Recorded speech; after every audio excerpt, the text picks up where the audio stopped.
In any list of the greatest evils committed by the Church through the ages, Inquisition generally comes right after Crusades, and with good reason. Inquisitions were trials for heresy run by church or state-appointed inquisitors. When it first started, Inquisition was better described as inquisitorial procedure.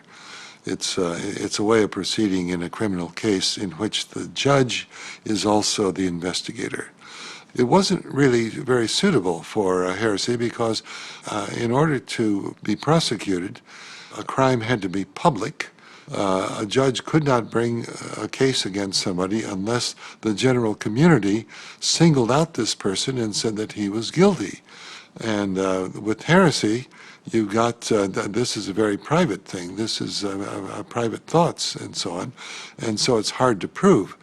And so the heresy inquisitors started violating due process fairly early on by interrogating witnesses to testify against themselves. When people think about inquisitions, usually they're thinking about the Spanish Inquisition, which terrorised people from Spain to Mexico for 350 years. The whole thing started as a way of dealing with the supposed problem of conversos, or Jewish converts to Christianity. The converso community was wealthy and powerful. They held prominent positions in finance and government, so you can imagine they were resented by a lot of people, including the clergy. The Inquisition came from a rising groundswell of fear and suspicion.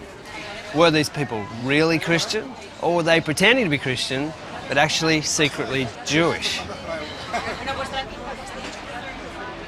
The Spanish Inquisition was established in 1478 here in the town of Seville.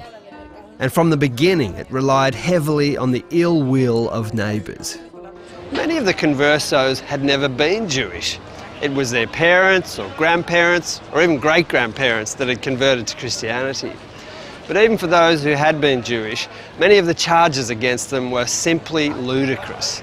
People testified that they'd seen a Jewish object in someone's house 30 years ago. One elderly woman said she'd heard her neighbour utter a Jewish phrase 50 years ago. It was crazy stuff. If they confessed straight away, conversos could often make a cash payment to the inquisitors and get their slate wiped clean. The Spanish Inquisition was a state institution, and one of the great suspicions about the Spanish Inquisition, which we don't seem to see about medieval inquisitions, is that inquisitors generated accusations. That is, they wanted to find people that they could suspect, people who would be guilty, for the very purpose of sustaining the institution. Even the Pope thought it was getting out of hand. The Inquisition for some time has been moved not by zeal for the faith and the salvation of souls, but by lust for wealth.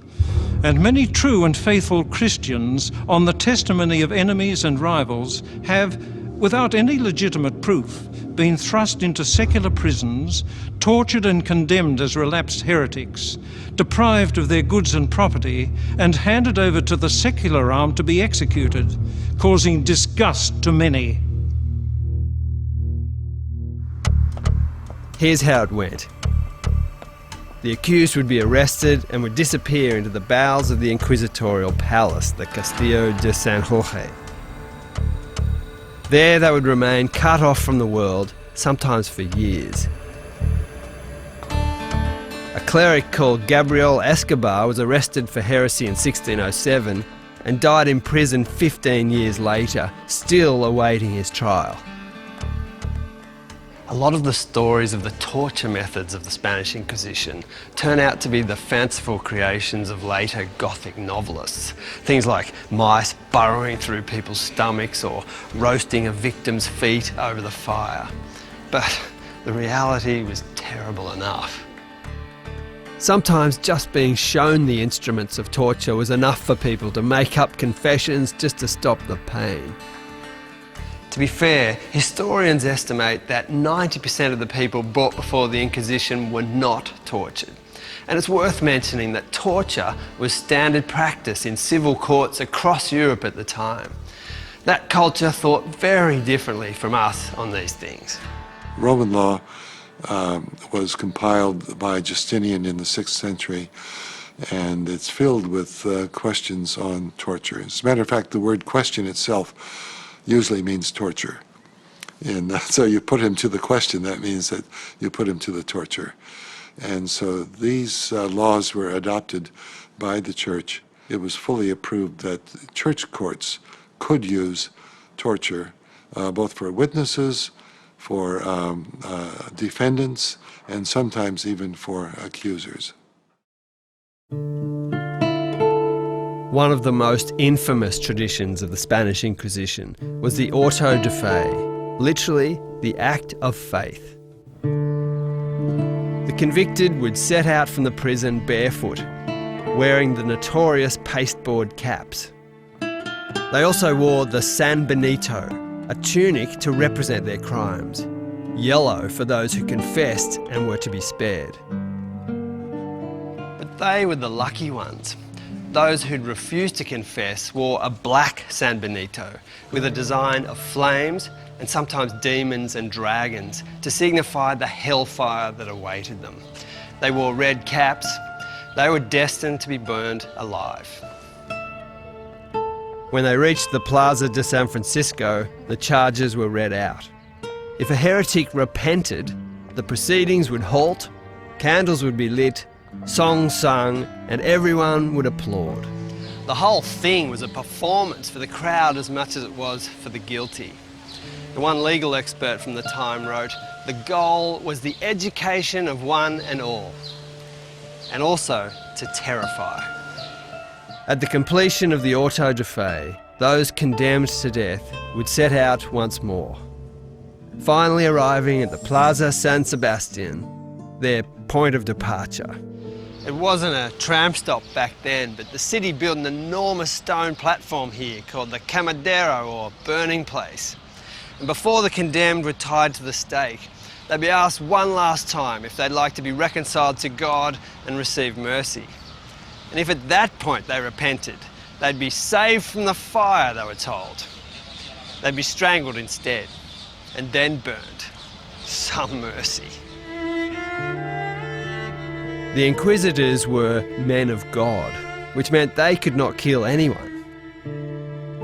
So the Inquisition merely condemned people and then relaxed them into the hands of the state to be executed.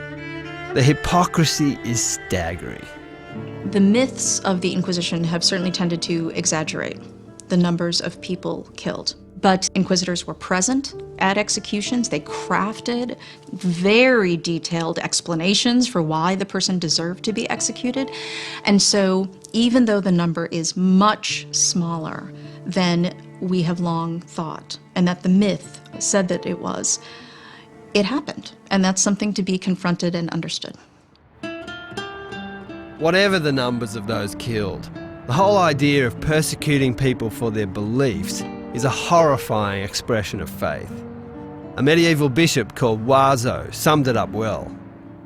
If the church seeks to destroy the human beings that God created and condemn those that he redeemed, it withholds from human beings the charity and forgiveness that God himself had shown them. When you think of the Crusaders massacring Jews and Muslims, and of the fear and the torture and the determination to control, the abuse of power that was the Spanish Inquisition, and then you think of Jesus and his compassion, the way he related to people, that he didn't force anyone to do anything, well, it just doesn't make any sense. When Christianity has got into the business of coercive force, Spanish Inquisition, or whatever, it's not been very impressive. It's produced external conformity, internal resentment, and I think a deep wound in the credibility of Christianity in the long run.